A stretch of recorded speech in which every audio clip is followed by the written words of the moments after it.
ตอนนี้เสร็จจะได้เริ่มตุนแฮวอลแล้วนะนี่ก็มีอาจารย์ทุกๆองค์ก็ได้มานั่งอยู่ในรถจะได้แฮวอเอวเล็บ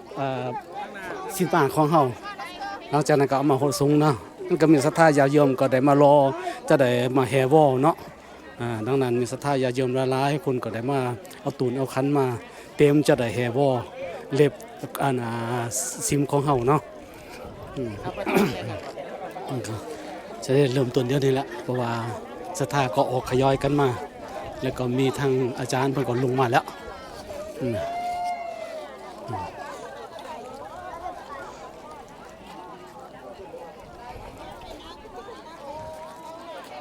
จะได้เริ่มต้นแล้วเนาะวันนี้เหตุการณ์แห่วอของอาจารย์สายทองจะได้โหดสูงในมื้อนี้เนาะจะได้เริ่มต้นต่อไปก็จะได้เป็นแฮวอแล้วเนาะจะได้แฮวอขึ้นเอวเล็บซิมนี่ซิมของเฮานี่ก็จะได้เอาไปหดสูงเด้ออันนี้ก็มีพระอาจารย์เนาะแม่ศรีลังกาบ่พระอาจารย์ 3-4 องค์นี่แม่ศรีลังกานี่ละ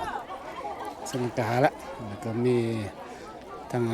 อาจารย์อยู่วัดวิจิตราเฮานี่ละมี5-6-7 องค์เนาะแล้วก็จะได้แฮวอออกจากนี่ไปก็จะได้ไปละ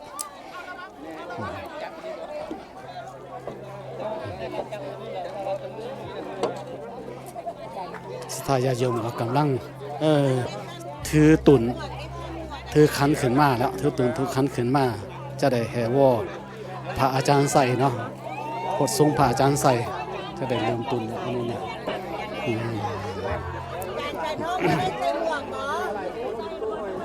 มีทางคณะกรรมการก็ได้มาขึ้นมาพร้อมมาจับพร้อมเพราะว่ายานลมยานยังเนาะ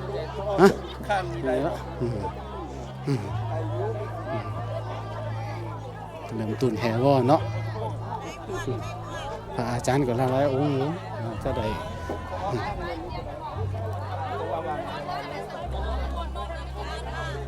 แล้วดำเนินการเริ่มตุนแห่วอนี่ก็จะได้เริ่มแล้วเพราะว่า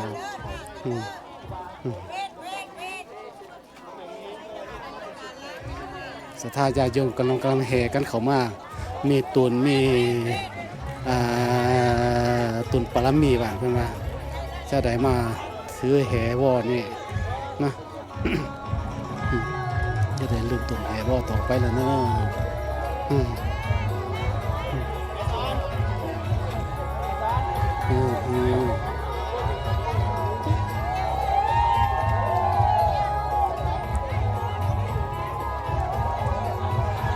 เริ่มแล้วเนาะการแห่วอของเขาเนี่ยก่อนเริ่มแล้วเด้อ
แสดงร่วมสามัคคีการแสดงน้ำใจสิ่งสูงสุดแก่บริสุทธิ์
สุขสันต์ข้าเจ้าเป็นผู้ท่านเด้อสาธุ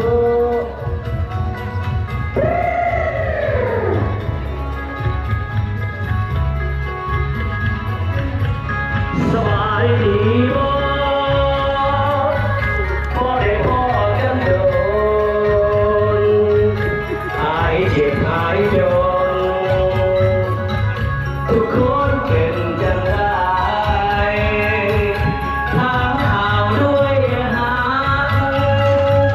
คิดฮอดและห่วงใยเอิ้นควรสู่ใจขอให้อยู่ดีมีแค่อยู่ดีแม่เด้อทุกคนเด้อยิ้มแล้วลาก่อนยิ้มแล้วขอยิ้มจากลาก่อนแล้ว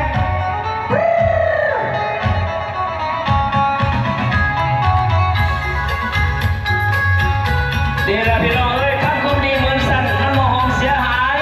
พอมันกำดินทรายบานลงในน้ำถ้าเราหวังดีแล้วถ้าคนดีไว้ก่อนเด้อพี่น้องเด้อเพื่อกันควบเดือดร้อนดีกว่าแก้บาดเชื้อรุ่นอันนี้ก็ได้พูดเฮ้ยจากสายตรงกันยิ้มเพื่ออยู่เพื่อนคนเพื่อนจะของงานแย่งมันนี่เจ้าสักเท่า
ห็นเจ้าเชื่อเดียว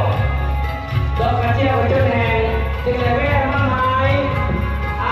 สบายดีคุณผู้ชมพี่น้องเด้อสบายดีบ่ได้พอกันโดนหายเพียงหายจนทุกคนเป็นจังได้ถามข่าวด้วยหาคิดทอดและห่วงใยโอนทวนสู่ใจขอให้อยู่ดีมีแห่งให้อยู่ดีมีแห่งเอาแล้วต่อไปที่งานพ่อเรือเรียกที่ว่าน้ำผ้ากันแต่ดีพาพี่น้องเขาแห่หลวงพ่อมอซึ่งอาจารย์ผู้อาจารย์จะเลยยิ่งแป้นเพื่อนที่พี่น้องเขามอซึ่งเขาทันท่านเนาะอาจารย์จะต้องยิงคนบนยืดหุ่นดีใจหลายในโลกนี้มีสิ่งไหนที่เสียเลิศหรือประเสริฐเกินกว่าคนดีนี่ไม่ได้เห็นตาแพงแสนระยะงามจัดใจก็เพียงใส่ใบประดับการสัวข้าวแต่คนดีที่เขาสั่งเอาไว้นั้นจะพูดมันดันตะวันร้อยการหนาวดังที่นี่คนดียังเรื่องยาวขอพวกเขาจบที่สามและคนดีและเราเด้อ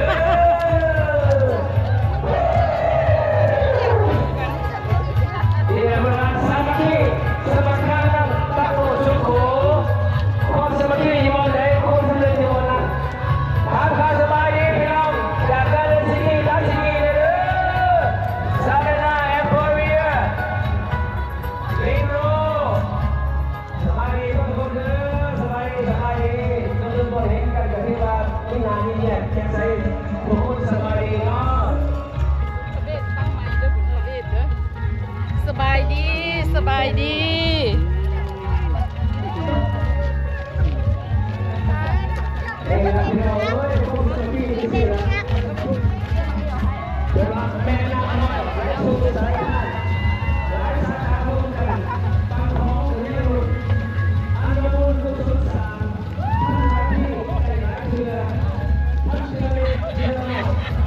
ด้วยบอลระวังบอลค่ะบอลระวัง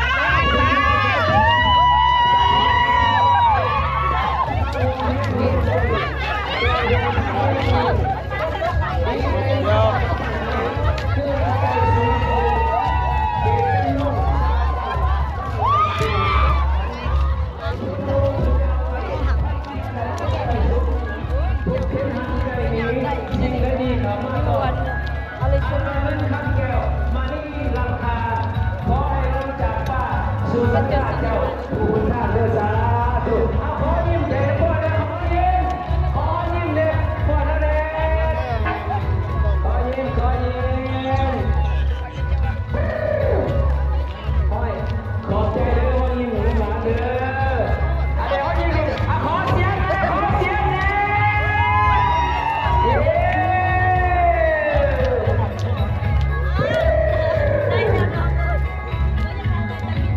อาการกันที่ว่าหายอำนวยหายเลยวันนี้นะนี่ก็พบดุลดี